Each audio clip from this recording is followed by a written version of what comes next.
వి cardiac multi speciality hospital star శ్రేణి limited లో సభ్యత్వం పొందండి. మీకు చేసుకునే పొదుపుపై అత్యధిక వడ్డీ పొందండి. మీ గోల్డ్ పై అత్యధిక విలువ. రాష్ట్ర రాజధాని అమరావతి అంశం పైన విషం కక్కే ప్రయత్నం చేస్తున్న వ్యక్తి మాజీ సీఎం జగన్మోహన్ రెడ్డి అని విమర్శించారు రాష్ట్ర పౌర సరఫరాల శాఖ మంత్రి నాదెండ్ల మనోహర్. రైల్వే స్టేషన్ సమీపంలోని ఒక హోటల్లో నిర్వహించిన విలేకరుల సమావేశంలో ఆయన మాట్లాడారు. రాష్ట్రంలో మంచి జరుగుతుంటే దానిని పార్లమెంట్లో వ్యతిరేకించాలన్న దుర్మార్గమైన ఆలోచన జగన్కే సాధ్యం అన్నారు. పార్లమెంట్లో మన రాజధాని అంశంపై చట్టం తీసుకొస్తున్నప్పుడు అందరం ఒకే మాట బలపరిస్తే బాగుండేది.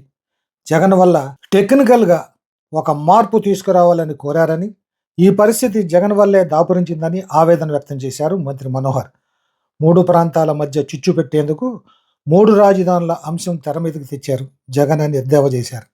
అదొక తుగ్లక్ నిర్ణయంగా వర్ణించారు మంత్రి మనోహర్. శాసనసభలో రాజధానిపై చట్టంలో మార్పు తీసుకురావాల్సిన కర్మ పట్టిందన్నారు. జగన్, నీది పైశాచిక ఆనందం. ప్రజలు కోరుకునే దానికి భిన్నంగా ప్రవర్తించే వ్యక్తివి నువ్వు. అసలు శాసనసభకు ఎందుకు హాజరు కాలేదు సమాధానం చెప్పాలన్నారు. వ్యక్తిగత ఆరోపణలేంటి? హైదరాబాద్కు సీఎం, డిప్యూటీ సీఎం వెళుతున్నారని ఆరోపిస్తున్నావు. నీవు బెంగళూరు ఎందుకు వెళ్తున్నావు చెప్పాలి. ఓట్ల కోసం, రాజకీయ లబ్ధి కోసం దుర్మార్గంగా వ్యవహరించే వ్యక్తి జగన్ అన్నారు. పార్లమెంట్లో బిల్లు ప్రవేశపెట్టి అమెండ్మెంట్ తీసుకొచ్చినందుకు జనసేన తరపున ధన్యవాదాలు తెలిపారు మనోహర్. ఆంధ్రప్రదేశ్ రాజధాని అమరావతి అనే అంశం పైన మొదటి రోజు నుంచి విషం కక్కే ప్రయత్నం, అస్థిరత్వం కోరుకునే మహానుభావుడు జగన్మోహన్ రెడ్డి. రాష్ట్రం సుభిక్షంగా, సంతోషంగా, ప్రాంతాల అభివృద్ధి జరగాలి, మన ప్రజలకి మేలు జరగాలి, మనకు అద్భుతమైన రాజధాని నిర్మాణం చేసుకుంటే పెట్టుబడులు వస్తాయి, ఇతర రాష్ట్రాల నుంచి ఎవరు వచ్చినా కూడా ఇది గర్వంగా మన రాజధాని అని మనం చెప్పుకునే విధంగా అమరావతిని మనం రూపొందించుకునే ప్రయత్నం మనం చేస్తున్నప్పుడు సింగపూర్కు ధీటుగా ఉండాలని గౌరవ ముఖ్యమంత్రిగా చంద్రబాబు నాయుడు గారు ఇంగ్లాండ్ నుంచి ఫాస్టర్ అండ్ అసోసియేట్స్ ద్వారా డిజైన్స్ చేపించడం,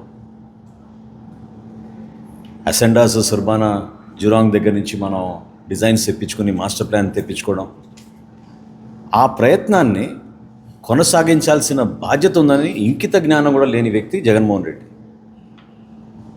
ప్రజలు మీకు అద్భుతమైన మెజార్టీ అందించినప్పుడు 5 సంవత్సరాలు మీరు ఏం చేశారు?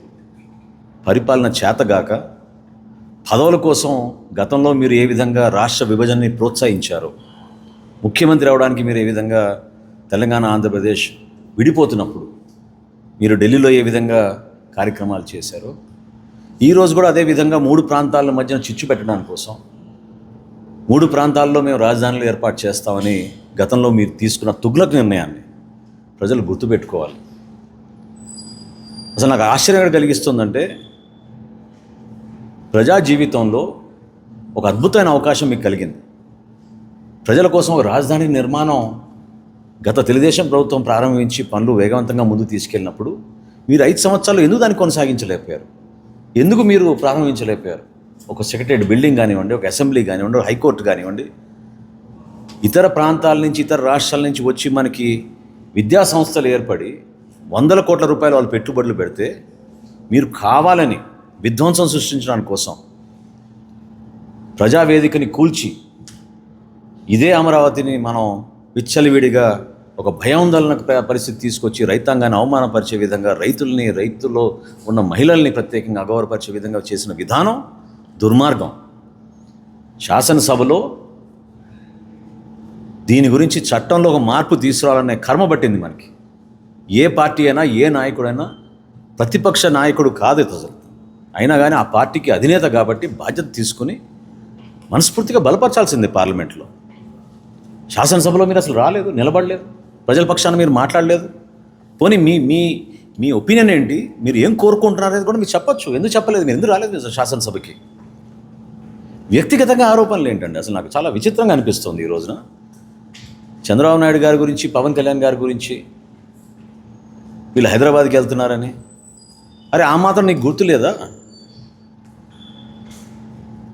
రాష్ట్రం విడిపోయినప్పుడు 10 సంవత్సరాలు ఉమ్మడి రాజధానిగా హైదరాబాద్ ప్రకటించారు కేంద్ర ప్రభుత్వం.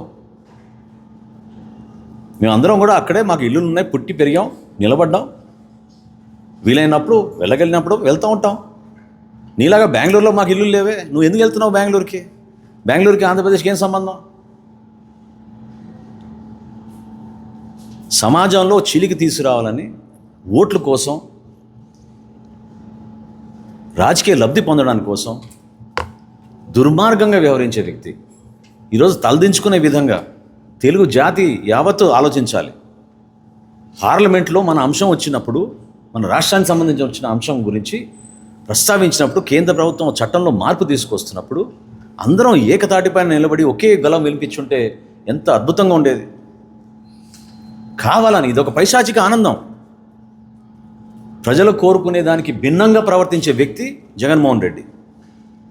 అమరావతి నిర్మాణానికి మా కూటమి ప్రభుత్వం 100% కట్టుబడి ఉంది. 50,000 కోట్ల రూపాయలతోటి మేము పనులు అక్కడ ప్రారంభించుకొని గౌరవ ప్రధానమంత్రి నరేంద్ర మోడీ గారు స్వయంగా రెండోసారి వచ్చి పనులు మళ్ళీ ప్రారంభించి త్వరగా పూర్తి చేయమని ఆయన కూడా ఎంతో ప్రోత్సహిస్తూ ఉన్నారు.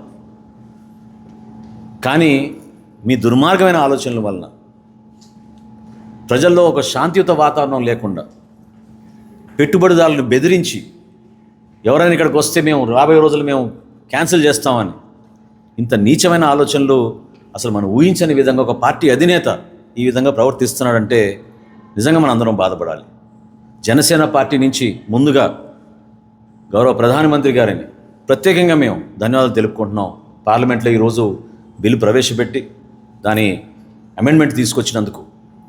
ఇటువంటి దుస్థితి ఆంధ్రప్రదేశ్కి పట్టింది. ఎందుకంటే ఇటువంటి వ్యక్తులు మళ్ళీ ఇంకోసారి పొరపాటున వస్తే ఇబ్బంది కలుగుతుందేమో, కలగకూడదని కేంద్ర ప్రభుత్వం పెద్ద ఆలోచనతోటి టెక్నికల్గా ఒక మార్పు తీసుకురమ్మని మన్ని కోరాల్సి వచ్చే పరిస్థితి తీసుకొచ్చారు. అది కేవలం వైఎస్ఆర్సీపీ పార్టీ, జగన్మోహన్ రెడ్డి దీనికి బాధ్యత వహించాలి. రాష్ట్రానికి సంబంధించిన అంశాలపైన పార్లమెంట్లో ఎప్పుడు కూడా ఏ పార్టీకి సంబంధించిన వ్యక్తులైనా సరే నిలబడి ఒకే మాట మీద నిలబడతారు. రాష్ట్రం గురించి మాడతారు, ప్రజల గురించి మాడతారు, మన ఆకాంక్షల గురించి మాడతారు, మన అభివృద్ధి గురించి మాడతారు. కానీ రాష్ట్రంలో మంచి జరుగుతున్నప్పుడు దాన్ని వ్యతిరేకించి చెడు జరగాలనే ఒక దుర్మార్గమైన ఆలోచన అది కేవలం జగన్మోహన్ రెడ్డికే దక్కుతుందని ఈ సందర్భంగా తెలుపుకున్నాను.